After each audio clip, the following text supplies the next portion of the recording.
are getting our eyeballs poked out. Yay! So at 2 o'clock today, I got an email. I tested positive.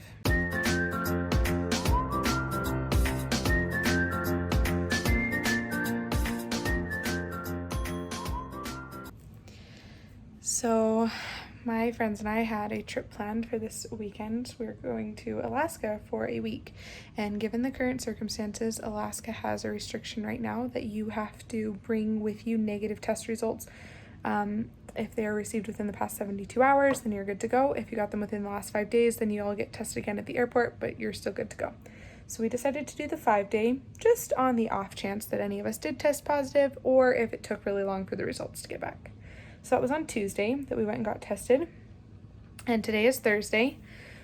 So I was up in my room cleaning my nail polish off and folding laundry, watching YouTube, and then I checked my phone and saw that I had an email from the test results, and so I pulled it up really fast and I opened them up, and it said you tested positive. And I was like, no, there's no freaking way. Like, I haven't had any symptoms. I'm totally fine. I went and ran 2 miles yesterday. I ran a mile this morning and the morning before that. Like, I've been out running and I'm fine, you know? Like, there's no way I'm sick. So I logged out and I was like, that must have been a mistake. Like, I must have misread it. So I logged back in and it still said you tested positive. So that was shocking, to say the least. So I needed to contact the people that I spent the weekend with, and it just... I have worn a mask. I have limited the people that I'm with. I've been careful. I've tried to be good about washing my hands. I could have done better. I always could have done better, but just shocking. And right now, the biggest thing that scares me is that I could be at the beginning and I could get really sick, or I could be in the middle and not get sick at all, and I have no way of knowing. I just went through the house and used disinfectant spray to spray down anything I've touched, because I live with other people. I don't want to get sick. This sucks. So my trip to Alaska is canceled, which was our backup plan to our Europe trip that already got canceled. And I know that that's like total first world problems, but it still hurts. So yeah, that was my sucky Thursday. And I'll keep you updated, I guess, as to what happens. So I didn't want to sit in my room alone, and since I don't have any symptoms anyway, we decided it would be okay if I came down to the living room. I'm only going to sit in this camping chair so I don't touch anybody, and I have a mask on. And Laura's gonna sit all the way over there so I can't be close to her, and I didn't touch the remote or anything. So in my own home, I'm now sitting in a camping chair wearing a mask so that I can watch TV. Because sometimes Corona is the worst. And I don't even know what I'm supposed to be doing at this point because I really do not feel sick at all. So I don't know if I should be like extra careful or not. We bleached everything on this main floor, anything that I may have touched or looked at or thought about in the last 7 days. It's fine. I'm fine. Everything's fine. Good afternoon. Today is day 2 of the Corona Saga. As you can see, saga. I have my mask hanging there for when I go downstairs if there's people there that I'm trying to wear a mask to stay away from them. And I've got my whole life set up here in my room. This morning I did collaboration with my team remotely. So for 4.5 hours, something like that, I was just on Google Meet and they were at the school. So I was set up over here, taking notes, looking through books, prepping for school next year. New edition flowers that were delivered to me via the balcony last night. They tossed them up to me on the balcony because even though I still feel great, I can't see or be around anybody on the off chance that I get more sick, and on the definite chance that even if I'm not sick, I could still be passing things on. So I'm just hanging out on a Friday in my room. In other good news, I got a bunch of gifts of candy at the end of the school year last year, and I didn't end up eating them before I went home for a couple of weeks. So I just had this bag of candy sitting by my bed. So I have a stash next to my bed that I can enjoy.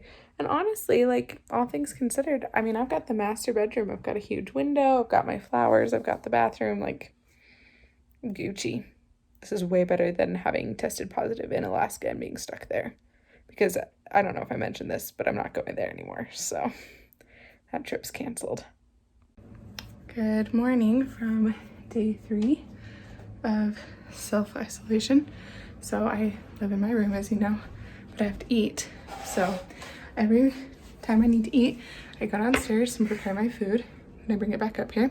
As I mentioned, I bring my little disinfecting rag to touch everything so I don't actually touch anything, and then when I'm done, we use a Clorox wipe to wipe everything down. So I'm back up in my little place, but that's where we're at currently. So I'm just gonna drink my orange juice and eat my breakfast, and then I'll be up here for the day doing things. Yay for Corona. Also, I'm just gonna take a second here, talk about masks for a moment. When they first came out and said you should wear a mask, I was like, really? Who's that gonna help? I'm gonna admit it, I was one of the doubters, and I was like, I look ridiculous in a mask, I'm not doing it. Nobody else is doing it, I'm not doing it. And then more and more research came out, and more people were like, you need to wear a mask. And I was like, you know what? Okay, if that's what we need to do, then I'll do it. I hate wearing a mask. It is hot on my face, and I think I look ridiculous. But I have determined that I would rather not die or kill anyone else. And so wearing a mask is a small sacrifice to make. Just because you think you're healthy and you're not sick doesn't mean that you couldn't be. So just, you know, do us all a little service and just cover your face holes. Or don't go outside. Your choice. Just because I'm locked away does not mean I can't have good dinner. This is my evening view from isolation. It really isn't that bad when that's what you get to look out the window at every evening. So I'm really lucky because I live in a new development, and so I have a big empty field out by my house, so I can still go running in the mornings. Oh, my arm's worn out. So I went and did that this morning. I went running. I'm sitting in my bathroom because there's an air vent in here that blows cold air on me, because in case you didn't know, upstairs houses are a lot hotter than downstairs. And when it's already 90 some odd degrees outside at this time of the morning, you gotta cool yourself off after your run. So I'm sitting in the bathroom over the air vent, drinking my breakfast to cool off after my run. Today is the last official day of isolation. We finally heard from the health department a couple days ago, and they confirmed that, oh, so my roommate tested positive as well, that if neither of us had any symptoms, then we were good to go on Friday. So we're free tomorrow. This has been such an odd experience because we've had 0 symptoms. I've been going running every morning, like I said, so definitely no respiratory issues, not even like a sore throat or anything that's supposed to happen when you have coronavirus. And I guess the main takeaway for me is, boy, am I grateful that I have no symptoms, because that is a straight up blessing, and I recognize that, and I am aware of that, and I'm very grateful for that, and my heart goes out to all the people who this has not been their situation. But what I really recognize is that there could be, and probably are, many of us who are, like me, asymptomatic and would have no idea, would never go get tested. As I mentioned, we went and got tested because we were traveling, so people like us could be everywhere, and we don't know if we're infecting people or not. So I guess the moral of my story is this: do not assume that just because you do not feel sick, you are not sick. Do not assume that because no one you know feels sick, that they are not sick. And do not think that because that is the situation, you don't need to take precautions. Please just follow the instructions that we've been given, which are to wear masks and to avoid congregating in close spaces, because you never know who's sick or who could get sick or sickness. We just don't know. We just don't know. And I pray that anybody else who gets sick similarly experiences no symptoms like we have. And I'm really grateful for that. We've gotten a lot of good work done in this isolation. It's been wonderful to be able to do it with somebody, so I wasn't entirely alone. Like, my circumstances are incredibly unique, and I recognize that. For history's sake, I wanted to document this experience so people knew what it was like when I had COVID, because I imagine one day my grandkids will watch these and be like, back when grandma had COVID. It was not an experience like many others. Anyway, thank you for joining me in this COVID experience. And again, wear your mask, be safe, go outside, be healthy. Just Just follow the rules. And even if those rules seem ridiculous, like I've mentioned, I felt like the rules seemed ridiculous too, but we just don't know.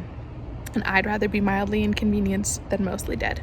So if you could just stick with following the rules, then maybe one day, this will be something we look back on in history and think, wow, what a crazy time that was. Anyway, that's all I've got for you. Stay safe out there, folks. See ya.